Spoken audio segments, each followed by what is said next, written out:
Selamat pagi bagi seluruh Amang Inang, warga jemaat GKPA dan simpatisan dimanapun berada. Kita jumpa kembali pada hari ke-154 2022. Pada hari ini kita akan segera memulai karya kita. Sebelum kita memulai karya kita mohon hikmat dan bijaksana dari Tuhan. Kita bersatu dalam doa. Damai sejahtera Allah yang melampaui segala akal. Itulah kiranya yang memelihara hati dan pikiranmu dalam Kristus Yesus Tuhan kita. Amin. Saya akan bacakan firman Tuhan yang akan menjadi renungan kita, tertulis dalam kitab Yunus pasal yang keempat, ayat yang keempat. Yunus 4 ayat yang keempat. Tetapi firman Tuhan, layakkah engkau marah? The Lord said, are you really so very angry?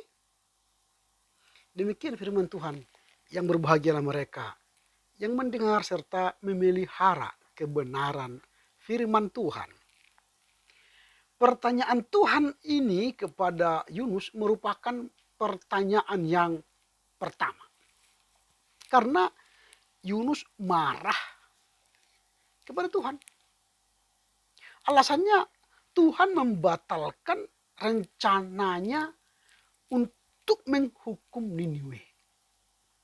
Batalnya rencana Tuhan untuk kota Niniwe membuat Yunus marah.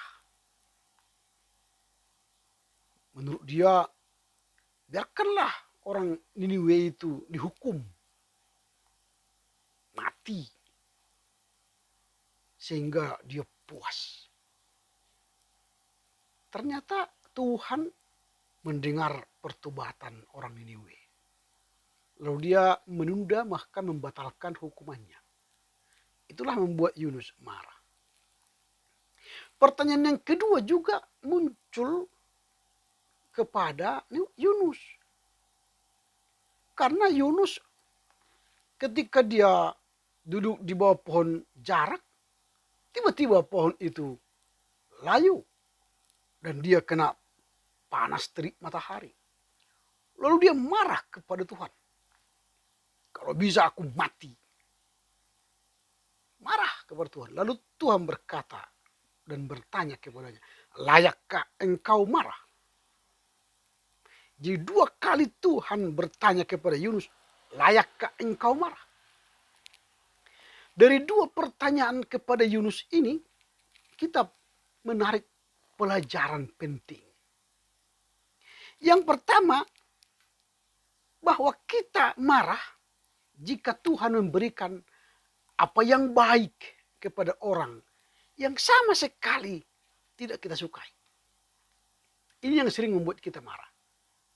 Kita marah karena Tuhan melakukan apa yang baik kepada orang yang tidak kita sukai. Keinginan Yunus ialah Tuhan menghancurkan Niniwe. Karena orang Niniwe itu tidak disukai oleh Yunus. Biarkan mereka mati. Tetapi Tuhan tidak menghukum orang Niniwe. Bahkan memberi kebaikan kepada mereka. Sehingga Tuhan berbuat baik kepada orang yang tidak disukai oleh Yunus. Itulah yang membuat Yunus marah. Itu pelajaran pertama yang kita lihat dari teks ini. Yang kedua pelajaran yang kita pelajari ialah kita marah jika sesuatu tidak baik terjadi kepada orang atau sesuatu yang kita sukai. Saya ulangi, kita marah jika apa yang tidak baik terjadi kepada orang atau sesuatu yang kita sangat sukai. Yunus sangat menyukai pohon jarak. Karena pohon jarak itu memberi dia perlindungan, keteduhan. Sehingga dia bisa duduk dan bersantai, berbaring di bawah pohon jarak itu. Sambil menunggu kehancuran Niniwe. Tiba-tiba layu. Maka dia marah karena sesuatu yang dia sukai rusak. Tidak baik. Maka dia marah. Jadi ini 2 hal yang kita pelajari. Yang pertama kita marah jika Tuhan memberikan apa yang baik kepada orang yang tidak kita sukai. Yang kedua jika Tuhan memberi sesuatu tidak baik kepada orang atau sesuatu yang kita sangat sukai. Jika kita membaca teks suci, baik perjanjian lama perjanjian baru, sebenarnya Tuhan tidak sepenuhnya melarang orang marah. Tergantung dari alasan yang menyebabkan seseorang itu marah. Dalam Efesus 6 ayat 26, Efesus 4 ayat 26 maksud saya, Tuhan menasihatkan kita. Apabila kamu menjadi marah, janganlah kamu berbuat dosa. Apabila kamu menjadi marah, janganlah kamu berbuat dosa. Artinya boleh marah, tapi jangan berbuat dosa. Itu artinya. Boleh marah, tapi jangan berbuat dosa. Lalu ditegaskan lagi dalam Yakobus 1 ayat 19. Hai saudara-saudara yang kukasihi, ingatlah setiap orang hendaklah lambat untuk marah. Lambat untuk marah. Berarti boleh marah. Tapi lambat untuk marah. Ada proses. Artinya Tuhan melarang marah jika itu membawa dosa. Ini yang Tuhan nasihatkan kepada orang percaya. Pertanyaan kita adalah bagaimanakah marah itu berbuat dosa? Bagaimanakah marah kita itu menjadi dosa? Dalam kitab Yunus yang kita baca tadi, dituliskan tentang kemarahan Yunus yang berakibat dosa. Layakkah engkau marah? Itulah kata Tuhan. Karena kemarahan kita merupakan dosa. Maka Tuhan berkata, layakkah engkau marah? Dari pertanyaan Tuhan ini, kita bisa menelaah 3 kemarahan yang tidak boleh kita lakukan. Kita boleh marah tapi jangan berdosa. Tapi ada 3 kemarahan yang membuat kita berdosa. Yang pertama, jika harapan atau kehendak kita tidak terwujud. Saya ulangi, jika harapan atau kehendak kita tidak terwujud. Yunus keinginannya ialah Niniwe hancur. Orang Niniwe hancur, mati semuanya. Ternyata keinginannya tidak terwujud. Akhirnya marah dia. Kemarahan seperti itu adalah dosa. Seharusnya dia senang orang Niniwe bertobat kembali ke jalan Allah. Bukan sebaliknya, dia ingin orang Niniwe hancur mati. Kalau kita ingin orang mati karena dosanya, hati-hati, itu kemarahan yang membawa engkau berdosa.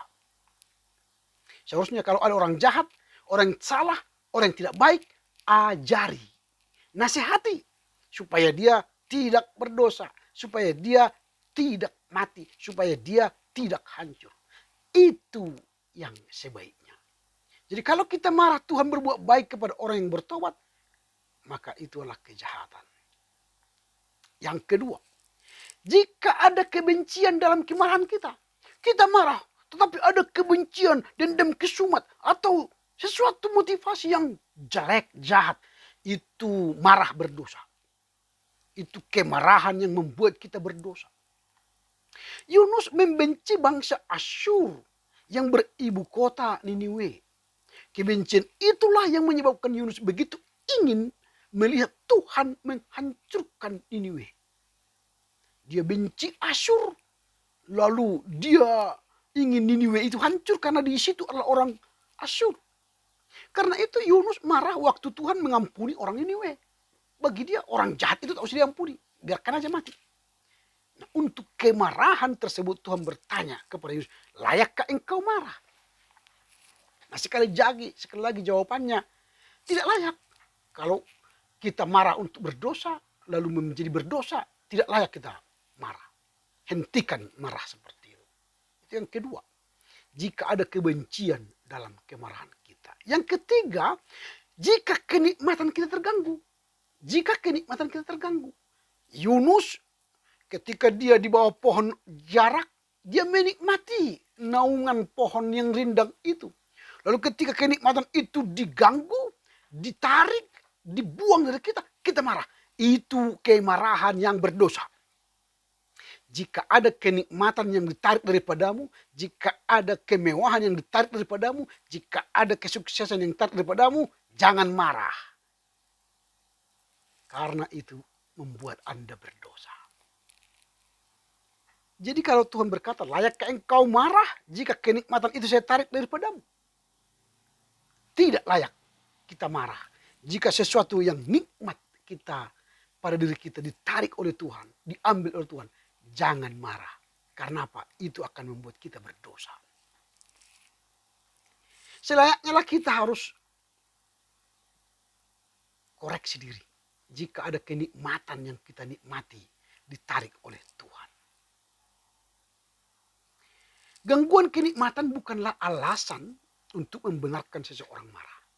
Jadi kalau terganggu kenikmatan kita, kita marah kepada Tuhan, itu tidak ada alasan. Karena itu, kalau kita marah karena kepentingan pribadi, yaitu harapan, keinginan, kehendak kita tidak terwujud, maka hentikanlah itu. Kalau kita marah karena kita benci kepada orang, hentikanlah itu. Kalau kita marah karena kita terganggu kenikmatan kita, hentikanlah itu. Maka pemazmur berkata, berhentilah marah dan tinggalkanlah panas hati itu. Jangan marah, itu hanya membawa kepada kejahatan. Amin. Tuhan Yesus memberkati. Amin. Kita berdoa. Terima kasih Bapak. Firman-Mu mengajar kami untuk jangan marah. Karena itu tidak layak. Jika marah itu berbuat dosa. Jika marah itu karena keinginan kami tidak terwujud, harapan kami tidak terwujud, atau kami marah disebabkan karena kebencian kami kepada orang, atau kami marah karena terganggunya kenikmatan kami, maka itu akan kami hentikan. Karena itu membuat diri kami berdosa. Terima kasih Bapa. Kami tidak layak marah kepada Tuhan jika marah itu berdosa. Tetapi kami Tuhan ajar untuk lambat marah atau marah yang tidak berdosa. Mampukan kami memahami firman-Mu supaya kemarahan kami tidak merusak hubungan kami dengan sesama dan tidak merusak hubungan kami dengan Tuhan. Terpujilah Engkau Bapa kekal sampai selama-lamanya. Amin. Selamat berkarya untuk Tuhan. Tetap jaga kesehatan, jaga jarak, pakai masker, sering cuci tangan. Tuhan Yesus memberkati.